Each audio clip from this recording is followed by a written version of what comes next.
treated myself to a new rucksack. My old one was little more than a bag with shoulder straps. There's nothing really to hold it in place. There's no waistband, and there are useful features to having a proper day pack, as they call it, for trekking. Design has come on a great deal, so let me show you this new one. One feature is that it's got a frame with a mesh grill, so that there's a gap between the bag and your back, so your back is ventilated. So when you sweat, you know, the sweat has the chance to evaporate. If I can show you that, if you can see, there's a gap there, so it sits on your back. Yeah, your back's ventilated, which is good. As well as the shoulder straps, it has a waist strap, so it stops it flopping around, which is useful. It can throw you off balance.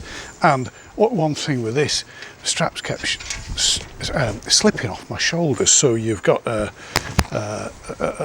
shoulder strap fastener there. You can adjust the height of it so that it's comfortable, but also a lot of people keep the mobile phone. If you've got a jacket on, you've got a mobile phone pocket, you need to be able to get into it, especially if, like me, you use your phone, an app on your phone, for navigating. One little feature of this, I didn't realise this till I'd actually got it, is it's got a little whistle, so you can call for help if you need to. When I was first taught at Brayley Hall how to pack a rucksack, this is in the 1960s, late 60s, they said rucksacks are not waterproof, so put all your clothes and everything that you're carrying inside a bin liner inside your bag, then it doesn't get wet. Well, you don't have to do that anymore, because this one comes with a rain cover. It's kept under here, so if I just unzip that, I don't know if you can see it, there's my rain cover. So if it's hammering down with rain, you can put that in place and save your things from getting wet. Goes over the top. If you're wise, of course, you put it on before it starts hammering down with rain. Then you'll be able to do it in the dry. It's got again a ventilated pocket here, which you could leave your maps in. You could put your your waterproofs in there. Again, at Brayley they said leave them, your jacket, or the rain wear, the most accessible, because that's the sort of thing you're going to need in a hurry. Not much good if it starts hammering down and your waterproof jacket is at the bottom of your pack. It's 22 litres this in capacity. It's got a pocket at the top, so again you could leave your waterproofs in there, although it's not that big, or you could leave your sandwiches in there, or other guidebooks, navigation books. It's got two pockets on the sides for water containers, I guess, or anything else you want, your camera, whatever you want to put in there. And this is a particularly useful feature. On the right hand side, it has a strap, which if you open it out, you can put your trekking poles in there. Just put them in there like that, and at the bottom it has two lugs like that. Don't know if you can see those on the camera. You put your trekking pole points in there, fasten it at the top, and then when you're not using your trekking poles, if you're walking as it were down a metalled road or anything,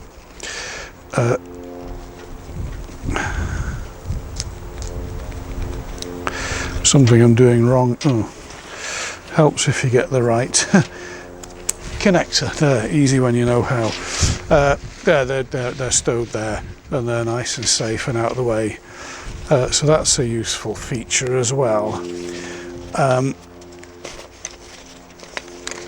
One other thing is, if we look inside, you'll see behind the frame there is a little pocket there, and that pocket is for your hydration bladder. I have my hydration bladder here. Let me just put that to one side for a moment. 3 tips for you. One is, when you get this, before you use it, wash it out inside, rinse it. Otherwise, when you first use it, your water will taste of plastic. I speak from experience. The second thing is, when you've loaded it like this, how you load it, this just on it, I mean, there are different designs. This is the one I've got.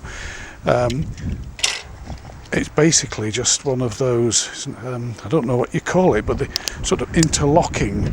So when you fill it up under the tap, then you seal it by running those together, and then put the bracket on, fold it over, put the bracket on there like that. This is that goes on there like that. This is the second tip. When you've done that, it's got a bite valve here. Of course, the top end is full of air.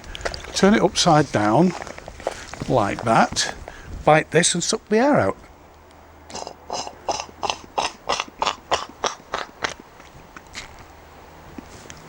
That way it takes up less space in your rucksack.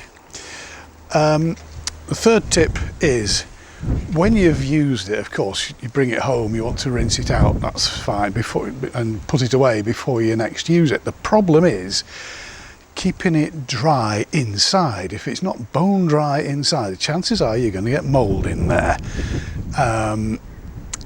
One way around this is simply to rinse it out, fill it as if you're going away again, and then put it in the deep freeze. Now then, to load this, best to lie it like that, and let me just point this out. There's a Velcro tab which holds it in position so that as you drain the water during your walk, the bag doesn't slip down. So put it there like that for now, and put that in there, slot it down the envelope, push it right down there as far as it will go, and then the tag at the top here, that goes around there to stop the thing dropping down, and the mouthpiece goes through a hole. It's got H2O and pulls out like so. There you are, you've got that all nicely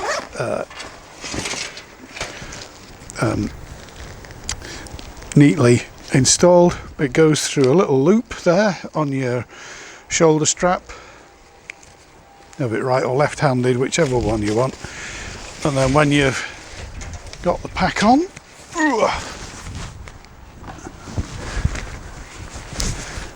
you've got your water handy. Little bite valve on there. So that's it. That's my new day pack. I've used it once and it was a big improvement on what I had before. One thing I noticed was when I got back, sometimes, you know, you're carrying all this and your back aches a bit.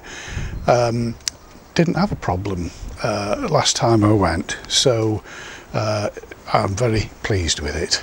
Plus, when I bought it, I asked if there was any discount, and the guy said, yeah, I'll give you 15%.